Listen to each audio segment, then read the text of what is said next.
माझी आई म्हणजे खंबीरपणा आणि मायेचा सुंदर संगम आहे.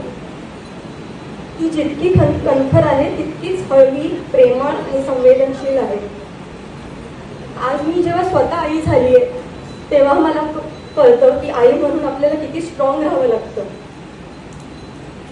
आईचं आयुष्य म्हणजे एक खडतर प्रवास होता. खूप अडचणी आल्या, परिस्थिती आमची खूप डगमगली आहे, पण माझी आई कधीच डगमगली नाही. आम्हाला नेहमीच आजोबा, मामा, मावशी सगळ्यांची खूप साथ होती, पण स्वतः कधीच खचून गेली नाही.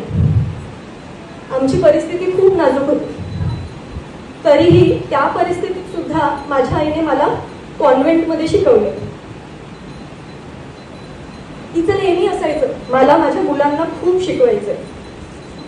कपडे साधे असतील तरी चालेल, साधारण राहिलो घरात तरी चालेल, पण शिक्षण, दुसरं म्हणजे आरोग्य आणि तिसरं म्हणजे पौष्टिक आहार.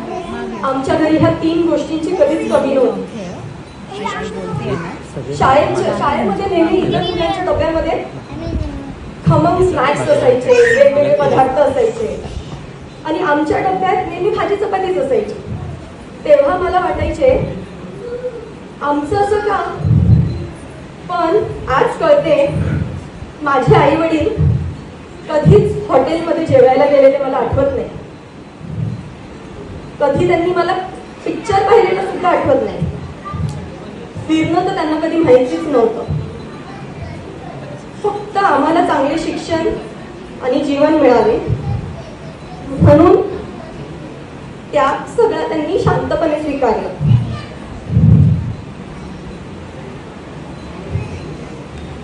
आईचा दिवस कधी संपायचाच नाही. आमच्या घरी सकाळी 4 वाजता पाणी यायचं.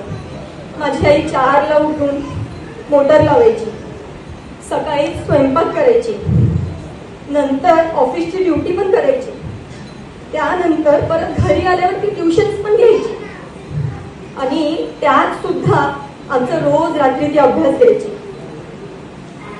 आज मी आई झाली आहे तेव्हा समजतंय हे माझ्यासाठी तर खूप इम्पॉसिबल आहे. मी नाही करू शकत आई एवढं. माझ्या बरोबरीच्या मुली ज्या त्यावेळेला असायच्या त्या सगळ्या त्यांच्या आईला मदत करू लागायच्या, किचनमध्ये, घरकामामध्ये, सगळीकडे. पण आईने मला कधीच स्वयंपाकघरामध्ये पाय नाही ठेवू दिला. ती नेहमी म्हणायची, अभ्यास कर, मला माहिती आहे तू इतकी कॅपेबल असशील की तू सगळ्या बाकीच्या कामांना माणसं लावून देशील. रविवारचा 1 दिवस मिळायचा फक्त तिला आराम करायला. त्यात सुद्धा एव्हरी रविवारी आमच्याकडे काहीतरी वेगळं आई करायची. आम्हाला गार्डनमध्ये घेऊन जायची, की ती आम्हाला नेहरू सायन्स सेंटरला नेलंय, आम्हाला वेगवेगळ्या पार्क्समध्ये, नॅशनल पार्कमध्ये घेऊन जायची. रोजचा आमचा एक कार्यक्रम असायचा. आई दुपारची पेपर वाचायला घ्यायची आणि त्यातल्या सगळ्या गोष्टी आम्हाला ऐकवायची. नंतर तेवढंच नसून छोटे छोटे वैज्ञानिक प्रयोग करून दाखवायची आणि रोजच्या गोष्टी मागचे शास्त्र शिकवायचे. स्कूलमध्ये गेली की खूप मुलांना ते मॅजिक वाटायचं, पण माझ्या आईने मला ऑलरेडी सांगितलेलं असायचं की त्याच्यामागे काय scientific reason. So every time तिने मला नेहमी प्रॅक्टिकल व्ह्यू दिला आणि कधी सुपरस्टिशियस नाही बनवलं.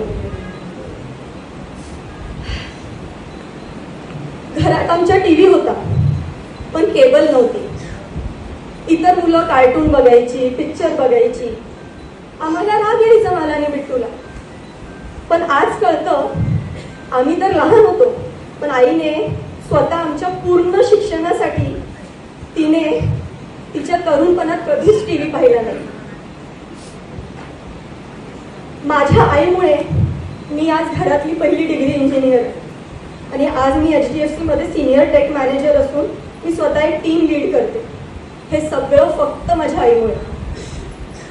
आजही एव्यान माझा मुलगा, माझ्या मुलाला दिवाळीची सुट्टी लागो, क्रिसमस लागो, समर वेकेशन लागो, माझी आई ड्राईव्ह करून सेम डे अवेलेबल असते किंवा बिट्टू अवेलेबल असतो. बिट्टूलाही तिने असं बनवलंय की म्हणजे एव्याला जेवढं माझ्याशी अटॅचमेंट नाही आहे तेवढी त्याला त्याच्या मामासाठी आहे. मी खूप लकी आहे की माझा भाऊ मला असं मिळालाय. आणि त्याचसोबत माझी बहिणी मावशी अगदी बरोबर बोलली. मी खूप नेहमी बोलायची की मला का बहीण नाही आहे, ह्या दोघी इतक्या छान राहतात आणि इतकं यांचं कधी भांडण नाही आणि सपोर्ट करतात. पण मी इतकी लकी आहे की मला माझी बहिणी पण तशीच मिळाली. आणि आई आणि मावशीचं इतकं छान रिलेशन आहे की आमच्या बाकीच्या 2 वहिन्या, जी मधू आहे, प्रांजल आहे, त्याही कधीच असं वाटत नाही की माझ्या वहिन्या आहेत. त्याही मला एकदम सख्या बहिणीसारख्याच आहेत. सगळ्या गोष्टींसाठी उभ्या राहतात.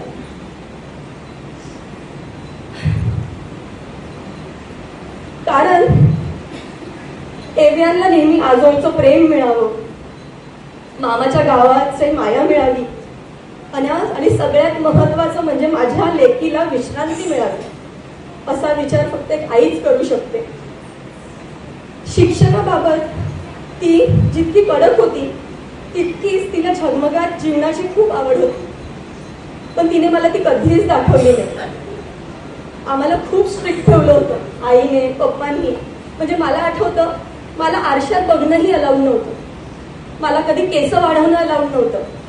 10वी पर्यंत माझं नेहमी बॉयकट असायचं. एकदम स्ट्रिक्ट फॅमिली.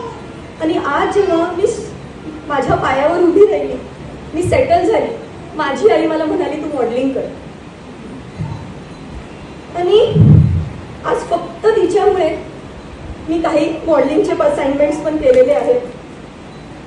मुलीने मॉडर्न राहावं हे तिला फार आवडतं.